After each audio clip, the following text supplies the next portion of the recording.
আমাদের অনন্য স্টোরি সকল প্রকার পার্ট গল্প দেখতে আমাদের চ্যানেলটি সাবস্ক্রাইব করে পাশে থাকা বেল আইকনটিতে ক্লিক করে অল নোটিফিকেশন অন করে দিন।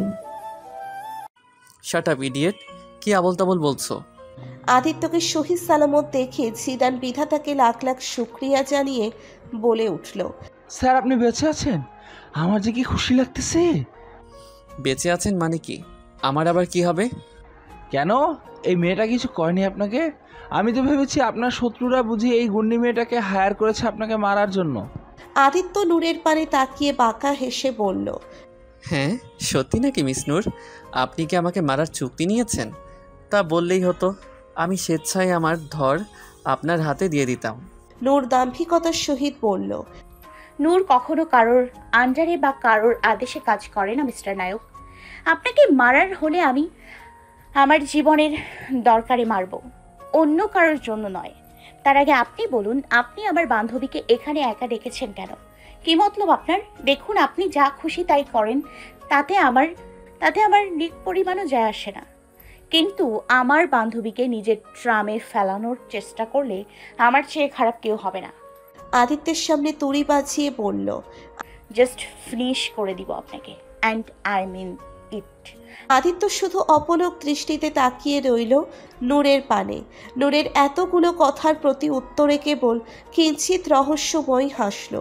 শিখা এতক্ষণ ক্যাবলার মতো দাঁড়িয়ে সব দেখে যাচ্ছিল। এখানে আসলে হচ্ছেটা কি সেটাই তার বুঝতে বেগ পেতে হচ্ছে। তবে নূরের কথাই বুঝল নূর হয়তো ওদের ভুল বুঝছে। তাই সে নূরের উদ্দেশ্যে বলে উঠল, আরে নূর, তুই ভুল বুঝছিস, এমন কিছুই না। আদিত্য তো আমাকে শুধু তুই চুপ কর, একটা কথাও বলবি না। তোকে তো পরে দেখে নিচ্ছি, তোর সাথে আমার অনেক বোঝাপড়া আছে, চল এখান থেকে। শিখাকে বলার সুযোগ না দিয়ে শিখার হাত ধরে একবার আদিত্যর তাকিয়ে হন হন করে বেরিয়ে গেল নূর।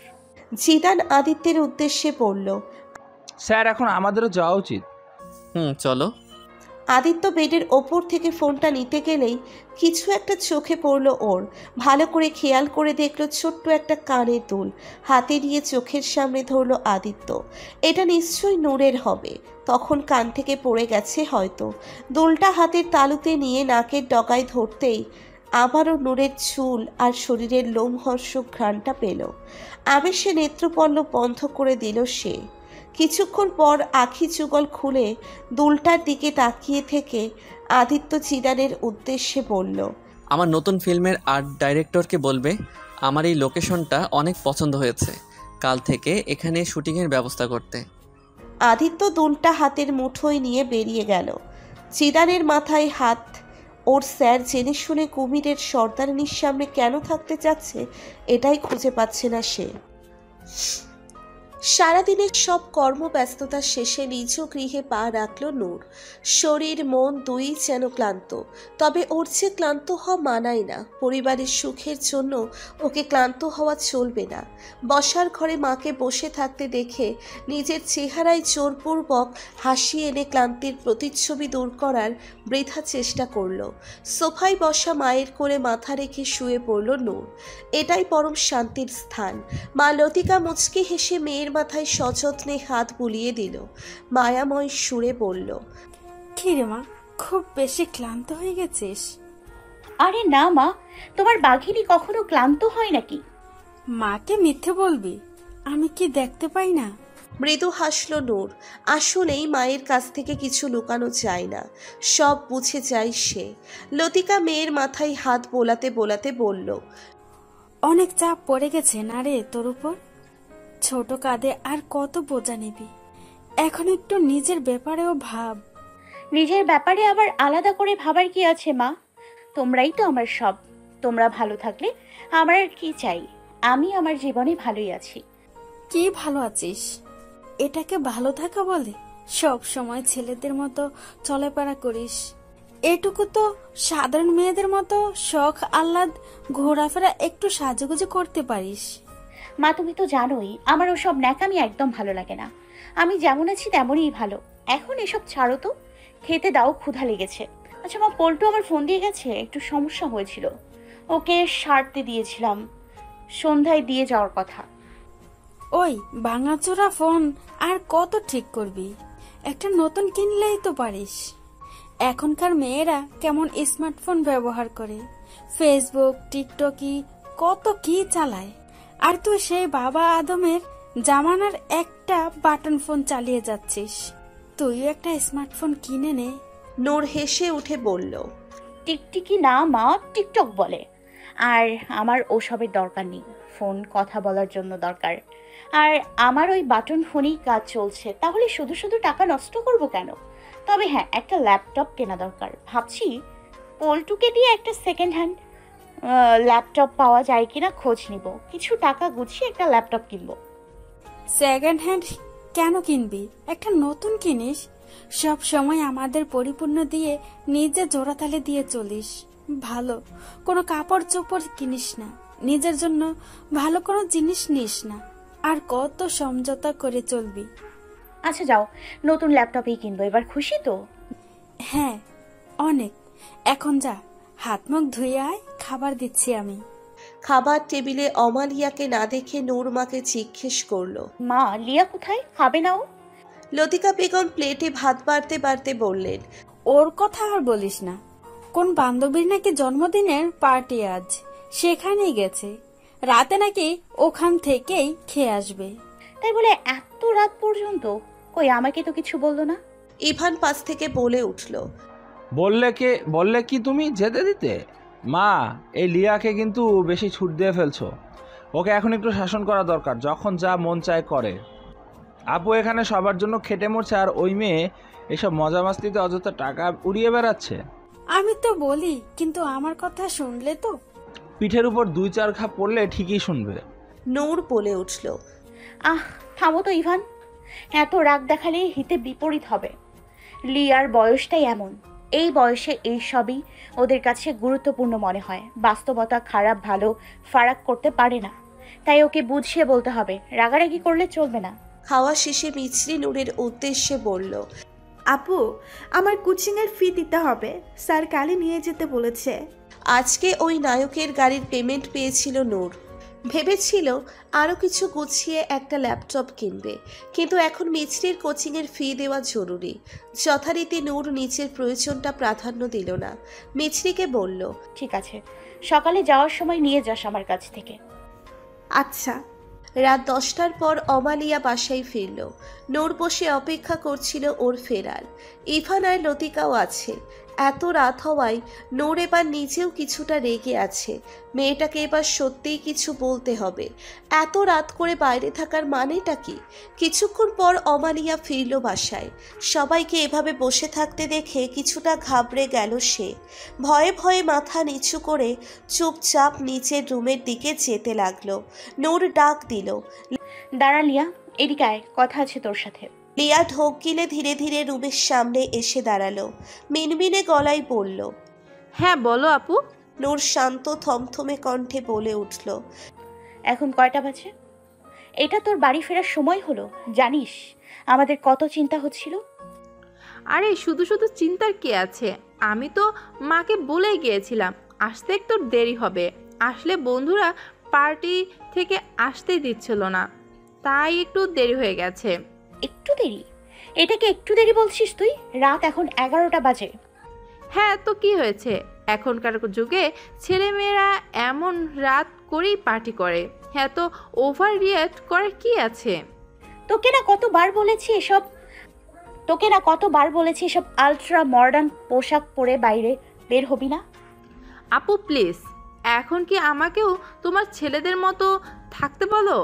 ইভান এবার রেগে উঠে বলল, আইলিয়া, তুই কিন্তু সীমা ছেড়ে যাচ্ছিস। তোর সাহস কি করে হলো আপুর সাথে এভাবে কথা বলার? থাপ্পড় মেরে মাথার সপ্তাহ ঠিক করে দেবো। নূর এক হাত উঠিয়ে ইভানকে থামিয়ে দিয়ে বলল, থাম ইভান, আমি কথা বলছি তো। দেখ লিয়া, তোকে আমার মতো হতে বলছি না, তবে আমরা তোর ভালোর জন্যই সব বলছি। বাস্তবতার সাথে তুই এখানে তেমন পরিচিত হোসনি, তাই তোর ধারণা নেই বাইরের সম্পর্কে। মানুষ রূপী হায়নাদের চেনা যায় না, কখন কোন রূপে সামনে আসবে জানতেও পারবি না তুই। আর যখন জানতে পারবি তখন হয়তো অনেক দেরি হয়ে যাবে। তোকে যাতে এমন কোনো বিপদে না পড়তে হয় এই কারণেই তোকে বারবার বারণ করি, সাবধান করি তোকে। নূরের কথার কোনো প্রভাব অমালিয়ার ওপর পড়ল বলে মনে হলো না। সে আত্মগর্ব করে বলল, ওহ প্লিজ, আমি এতটা অবস্থা যে নিজের ভালো মন্দ বুঝতে পারবো না, এতটা বোকা না আমি। আমার টায়ার্ড লাগছে, আমি রুমে গেলাম। ঠিক আছে, যা। দীর্ঘশ্বাস ছাড়ল নূর। তার এই বোনটার মাথায় যেন একটু সদ্বুদ্ধির উদয় হয়। ডিনার টেবিলে রাতের খাবার খাচ্ছিল সবাই। মাহমুদ বাবলুকে ডেকে বলল, বাবলু, আমার জন্য একটু আচার আনতো। বাবলু যথারীতি রোবটের মতো করে বলল, কিসের আচার স্যার? আমের আচার। কাঁচা আম না পাকা আম? পাকা আমের আবার আচার হয় নাকি গাধা? আচার সবসময় কাঁচা আমেরই হয়। বাবলু হাতের তর্জনী আঙ্গুল আর মাথা নাবোধক নাড়িয়ে বলল, এমনটা জরুরি নয় স্যার, আমার মা তো পাকা আমেও বানাতো। কি আচার? না জোশ, আমাকে দিত, আমি খেতাম। আর আচার? না না, আচার আমার একদমই পছন্দ নয়, আচার আমাকে দিত না। আরে আচার বানাতো কি দিয়ে?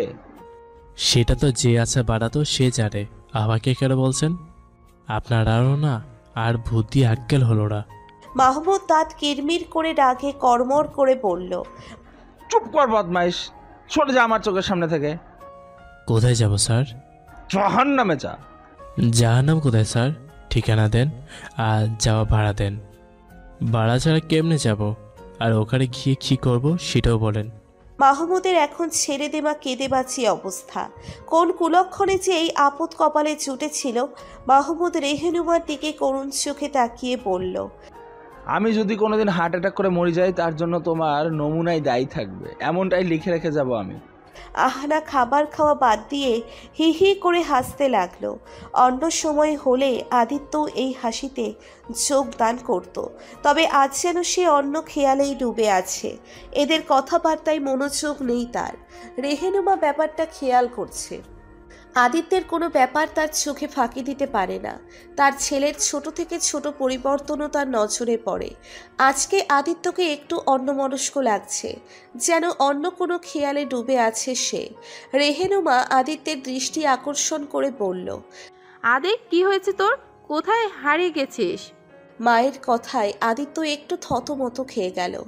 জোরপূর্বক হেসে বলল, কি হবে মা? কিছুই না, ওই ফিল্মের বিষয়ে একটা জিনিস নিয়ে ভাবছিলাম, আর কিছু না। আদিত্য খাবারে মনোযোগ দিল। রেহেনুমা মাহমুদের হাঁটুতে খোঁচা দিয়ে কিছু একটা ইশারা করলো।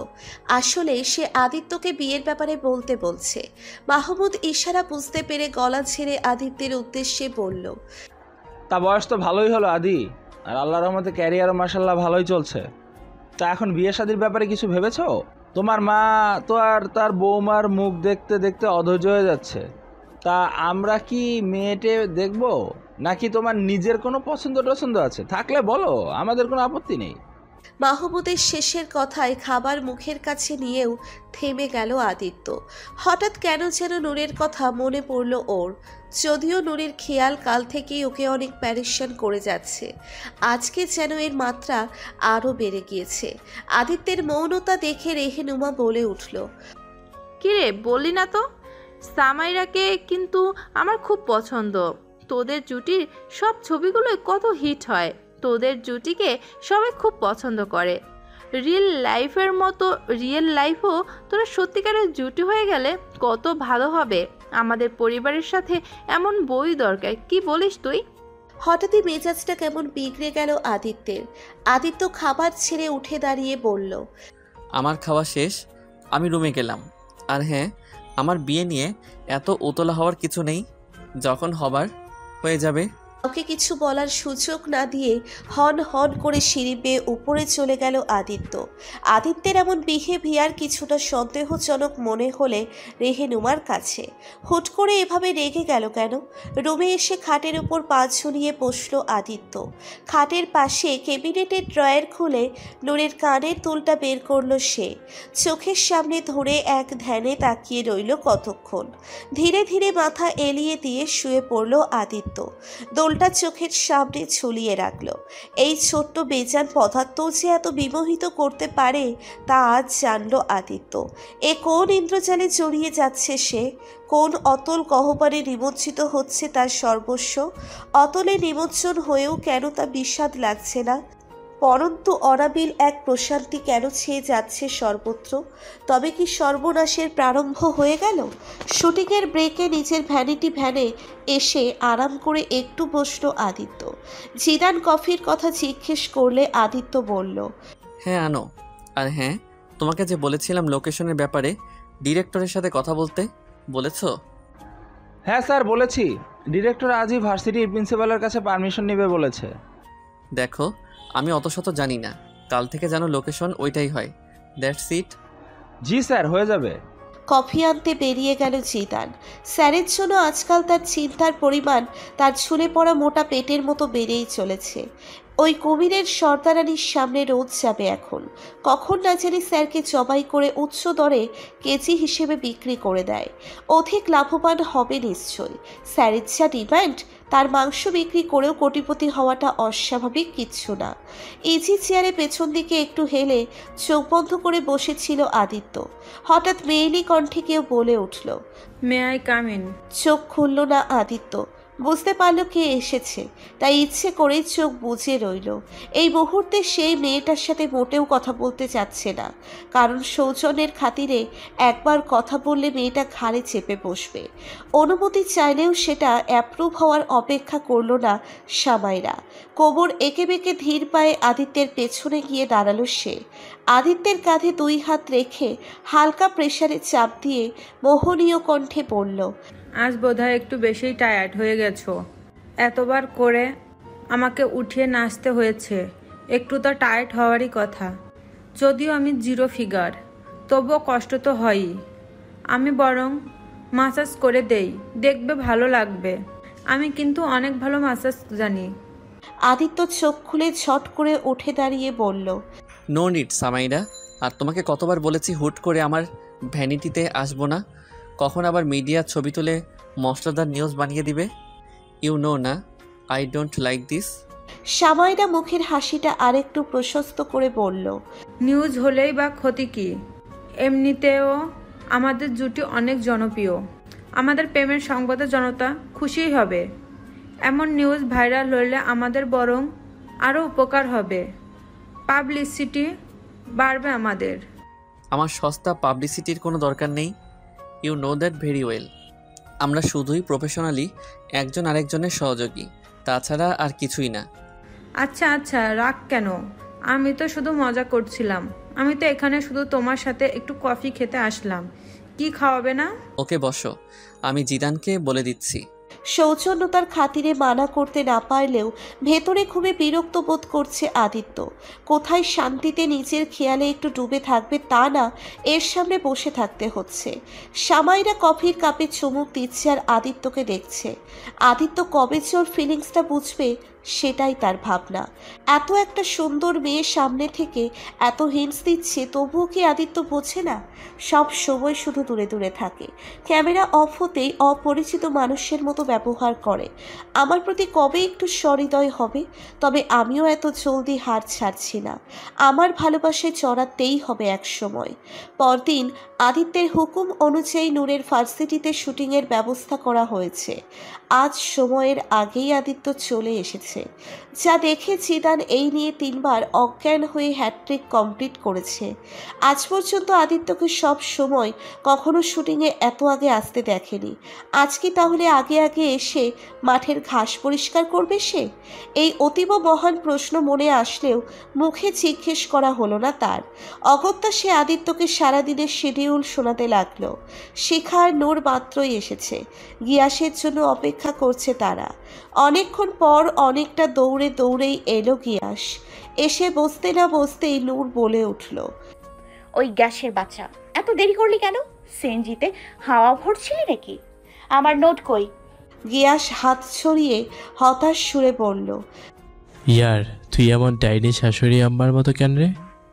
আগে জন্মে নির্ঘাত ডাইনোসরের দাড়ি আম্মা ছিল, বেচা জানটা মাত্র এলো, একটু তো মায়া মহাব্বত পুষ্প অপূর্ণ করতে পারিস।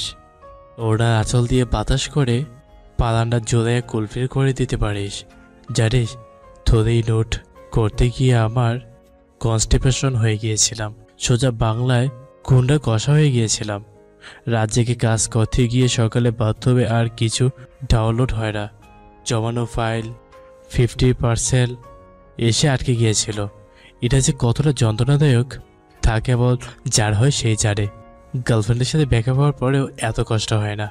শিখা হাসতে হাসতে ঠোঁট চোখা করে চু চু শব্দ করে আফসোস জ্ঞাপন করে বলল, আহারে কি হৃদয় বিদারক ঘটনা, আমার তো নাকের পানি থামছেই না। আরে এটা তো কিছুই না। আসার সময় দুইটা সুন্দর রমণী পেয়েছিলাম, ভাবলাম চান্স নিয়ে দেখি। উপরওয়ালা মেহেরবান হওয়ার জন্য তো সানডে মানডে দেখবে না, কিন্তু বিধিবাম আমার এখানেও কনস্টিপেশন হয়ে গেল। 2 গালে পোস্টার লাগিয়ে তবেই এসেছিল। গিয়াসের এমন হাস্যকর কথা নূর না এসে পারল না। হাতের নোটটা নিয়ে গ্যাসের পিঠে মজার ছলে বাঁধতে লাগলো। আদিত্যের গাড়ি তখন ভেতরে ঢুকছিল। গাড়ির জানালা দিয়ে বাইরে তাকাতেই দেখতে পেল নূরের হাস্য উজ্জ্বল মুখখানা। প্রবল বেগে এক দমকা ঝোড়ো হাওয়া আছড়ে পড়ল আদিত্যের সর্বাঙ্গে। এই প্রথম নূরকে হাসতে দেখল সে। এর থেকে সুন্দর দৃশ্য বুঝি ত্রিভুবনে নেই। এই মুগ্ধতায় মুগ্ধ হতে গিয়েও আটকে গেল আদিত্য। নূরকে অন্য কারোর সাথে এভাবে ঘেঁষাঘেঁষি করে হাসতে দেখে হঠাৎই মেজাজের গতি মোড় নিল। মুগ্ধতার জায়গায় জগতের ঈর্ষা আর ক্রোধ স্থান পেল। ক্রোধে কোমল চোয়াল শক্ত হয়ে গেল। আমার সামনে তো কখনো এভাবে হাসে না। আমার সাথে কথা বলতে নিলে তো মনে হয় 4-5টা ভূত একসাথে চাপে তার উপর, যেন আমি তার জাত শত্রু, তার পূর্বপুরুষের নিধন করেছি। অথচ এখন দেখো কত সুন্দর 64 পাটি বের করে হাসছে। পারলে আরও 4-5 জনের দাঁত ভাড়া করে নিয়ে হাসে। জিদান বলল, স্যার প্রথমে কি করবেন? গুলি করব একেবারে কপালের মাঝ বরাবর। শুটিংয়ে বারবার শুধু ভুল হচ্ছে আদিত্যের। সব সময় ওয়ান টেকেই পারফেক্ট শট করা অভিনেতা আজ একটা সিনে 20-30 বার টেক নিতে হচ্ছে। কিছুতেই যেন মনোযোগ দিতে পারছে না। মাইন্ড ডাইভার্ট হয়ে যাচ্ছে বারবার। একবার তো অ্যাকশন সিন করতে গিয়ে ফাইটারকে সত্যি সত্যি খুশি লাগিয়ে দিয়েছে। তার জন্য অনেকবার সরিও বলেছে আদিত্য। শেষমেশ ডিরেক্টর বলেই দিল, আদিত্য আই থিঙ্ক তোমার একটু রেস্টের দরকার। তুমি বরং কিছুক্ষণ ব্রেক নাও, একটু রিল্যাক্স হও, তারপর শুটিং করব। আদিত্যও বুঝতে পারলো আসলেই ওর একটু রিল্যাক্স হওয়া দরকার, না হলে সব প্লেনটার হয়ে যাবে। ভ্যানিটিতে এসে ধপ করে বসে পড়ল আদিত্য। নিজের ওপরেই চরম রাগ লাগছে তার। এমন উদ্ভট কেন লাগছে ওর? নূর কারোর সাথে হাসি খেলা করছে, তাতে ওর ব্রেনে কেন সাইক্লোন আরম্ভ হয়েছে? আমি এত ন্যারো মাইন্ডের কবে থেকে হয়ে গেলাম? হবে হয়তো ছেলেটা নূরের বন্ধু, আর বন্ধুদের সাথে তো এমন করাটাই স্বাভাবিক। তো এই স্বাভাবিক বিষয়টাতে এত অস্বাভাবিক বিরক্তি কেন অনুভব হয়েছেটা কি আমার? শিখা আজ আবারও আদিত্যের সাথে দেখা করতে এসেছে।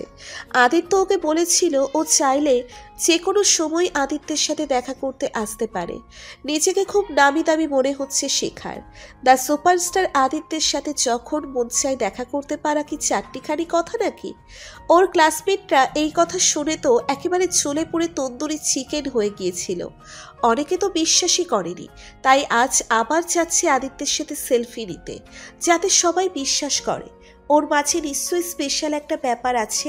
তাহলে কি আর আদিত্য সবাইকে রেখে ওকেই সেরা ফ্যান হওয়ার উপহার দিল? উৎসাহী মনে আদিত্যের ভ্যানের সামনে এগিয়ে গেল শিখা। সেখানে জিদান যথারীতি ভ্যানের বাইরে বসেছিল। শিখাকে হেলে তুলে এদিকে এগিয়ে আসতে দেখে জিদান উঠে দাঁড়িয়ে পড়ল, এই যে ম্যাডাম, এখানে কোথায় যাচ্ছেন আপনি? এটা কি বোটানিক্যাল গার্ডেন মনে হচ্ছে যে হেলে দুলে চলে আসছেন? জিদানের কথায় শিখা তেতে উঠে পড়ল, এই বেটা চাম্বাদুর, আমি হেলে দুলে আসি না, লুঙ্গি ডান্স করতে করতে আসে, তাতে আপনার বাপের কি? কেটা ভাই আপনি? চামবাদুর। প্রথমে পাতিহাস, এখন আবার এই মেয়ের কাছে চামবাদুর শুনতে হলো। এরা কি হ্যান্ডসাম সুদর্শন পুরুষকে কিভাবে সম্বোধন করতে শেখেনি? এই জিদানের এত অপমান না, সহ্য করা চাই না কিছুতেই। জিদান গলা উঁচু করে বলল, এই মেয়ে কি বলছো এসব? আমি আদিত্য স্যারের পিএ, বুঝেছো? হ্যাঁ তো আমি আদিত্যের সাথে দেখা করতে এসেছি, সরুন সামনে থেকে। বললেই হলো। হালুয়া নাকি? যে খুশি সে এসে বলবে আদিত্য স্যারের সাথে দেখা করতে চাই, আর আমি দেখা করতে দেব? চলে যাও এখান থেকে। আপনি জানেন আপনি কার সাথে কথা বলছেন? আমি হলাম আদিত্যের সেরা ফ্যান। আদিত্য যদি জানে আমাকে আপনি দেখা করতে দেননি, তখন দেখেন আদিত্য আপনার সাথে কি করে। পুরান পাগলে ভাত পায় না, নতুন পাগলের আমদানি। আরে যাও তো এখন এখান থেকে। কি? আমি পাগল? ঠিক আছে, আপনি ভেতরে গিয়ে আদিত্যকে বলুন আমার কথা। বলুন শিখা দেখা করতে এসেছে, তারপর দেখুন কি হয়। ঠিক আছে, তোমার এত অপমানের ইচ্ছা থাকলে আমার কি করার। জিদান দরজা খুলে ভেতরে মাথাটা বাড়িয়ে দিয়ে আদিত্যকে জিজ্ঞেস করলো, স্যার, শিখা নামের একটা মেয়ে আপনার সাথে দেখা করতে এসেছে। আদিত্য কপাল ভাঁজ করে মন করার চেষ্টা করলো শিখাকে। জিদানের মুখে বিশ্বজয়ের হাসি। স্যার নিশ্চয়ই এখনই বলবে কোনো শিখা ফিকা আলুর টিক্কাকে চিনি না আমি, বিদেই করো ওকে। তখন এই ছুরিকে আচ্ছা মতো অপমান করবে জিদান। আমাকে চামবাদুর বলা, তাই না? তবে আদিত্য জিদানের এই মহান পরিকল্পনাকে নোংরা ডোবায় ডুবিয়ে দিয়ে বলে উঠল, আরে হ্যাঁ শিখা, ওকে ভেতরে পাঠাও জলদি। জিদানের কোমল হৃদয়টা বেলুনের মতো ফটাস করে ফেটে গেল। চুপসে যাওয়া মুখে বলল, ওকে স্যার। শিখার দিকে ফিরে তাকালে দেখতে পেল শিখার ঠোঁটে বিজয়ের হাসি, যার অর্থ দেখলি তো চাম্বাদুরকে চিতল। শিখা এক হাতে চুলের গোছা ছটকা মেরে জিদানকে ভিংচি কেটে ভেতরে ঢুকে গেল। জিদানের মুখটা সত্যি সত্যি ঝুলে থাকা বাদুরের মতো হয়ে গেল। পেছন থেকে যেন ব্যাকগ্রাউন্ড মিউজিক বেজে উঠল, সানসিচু টুটেকেই সাপনা। শিখা আদিত্যের সাথে গল্প জুড়ে দিয়েছে। আদিত্য কথায় কথায় বলে উঠল, আচ্ছা তোমার কয়টা ফ্রেন্ড যেন বলেছিলে? আমার তো দুটো বেস্ট ফ্রেন্ড, এক নূর আর একটা গিয়াস। ও হ্যাঁ, আচ্ছা তো তখন ওই বটগাছের নিচে তাহলে তোমরা তিনজনই বুঝি আড্ডা দিচ্ছিলে? দেখলাম খুব হাসাহাসি করছিলে। তা কি নিয়ে এত মজা হচ্ছিল শুনি? ও ওইটা আসলে ওই চোকার গিয়াসটা না এমন এমন কথা বলে, না হেসে থাকা যায় না। তাই নাকি? তা তোমাদের মধ্যে সম্পর্ক কেমন? আই মিন তোমার আর নূরের সাথে গিয়াসের সম্পর্ক কেমন? আরে আমরা তো সবাই একই রকম, কে ছেলে কে মেয়ে বোঝাই যায় না আমাদের মাঝে। বলতে গেলে ভাই বোনের মতো আমরা সবাই। আর গিয়াসটা তো একটু আপুর টাইপের, তাই তো ওর কথায় না হেসে থাকা যায় না। এবারে বোধহয় একটু স্বস্তির অনুভব হচ্ছে আদিত্যের। কিন্তু এতক্ষণ ধরে এই অবান্তর ফালতু একটা মনোভাব কেন হচ্ছিল? কে দিবে এই প্রশ্নের জবাব? কে সমাধান করে দিবে এই অন্তর্দেশের অগোছালো অশান্ত অনুভূতিগুলোকে? প্রিন্সিপাল স্যারের অফিসের দরজায় নক করল নূর। পিয়ন এসে নূরকে বলেছে প্রিন্সিপাল স্যার নাকি তার সাথে দেখা করতে চায়। প্রিন্সিপাল স্যার তাকে হঠাৎ কেন ডেকে পাঠালো? কিছুটা ভয় লাগছে নূরের। স্যার অনুমতি দিলে ভিতরে ঢুকলো নূর। প্রিন্সিপাল বসতে বলল নূরকে। চেয়ার টেনে বসলো নূর। স্যার বলে উঠল, নূর, তোমার সাথে একটা জরুরি কথা ছিল। আসলে কথাটা বলতে তোমার একটু হেল্প লাগবে। এভাবে কেন বলছেন স্যার? বলুন না কি করতে হবে। আসলে তুমি তো জানোই আমাদের ইনস্টিটিউটে ফিল্মের শুটিং চলছে। আমি প্রতিষ্ঠানের হিতের কথা ভেবে পারমিশন দিয়েছি, কারণ প্রথমত তারা এর বিনিময়ে এই ভার্সিটিতে মোটা অঙ্কের অনুদান দেবে, যা আমাদের প্রতিষ্ঠানের উন্নতি প্রকল্পে কাজে লাগবে। আর দ্বিতীয়ত আমাদের ভার্সিটির প্রচারণাও হবে। জি স্যার, আপনি নিশ্চয়ই যা করবেন প্রতিষ্ঠানের ভালোর জন্যই করবেন। কিন্তু একটা সমস্যা হয়েছে। আসলে ফিল্মের অভিনেতা সাদমান শাহরিয়ার আদিত্য আমাদের ভার্সিটিতে থেকে একজন স্টুডেন্টকে তার সহযোগী হিসেবে যাচ্ছে, যে তাকে আমাদের ভার্সিটি সম্পর্কে ভালো করে গাইড করতে পারবে আর ভার্সিটি লাইফ সম্পর্কে জানতে তাকে সহযোগিতা করবে।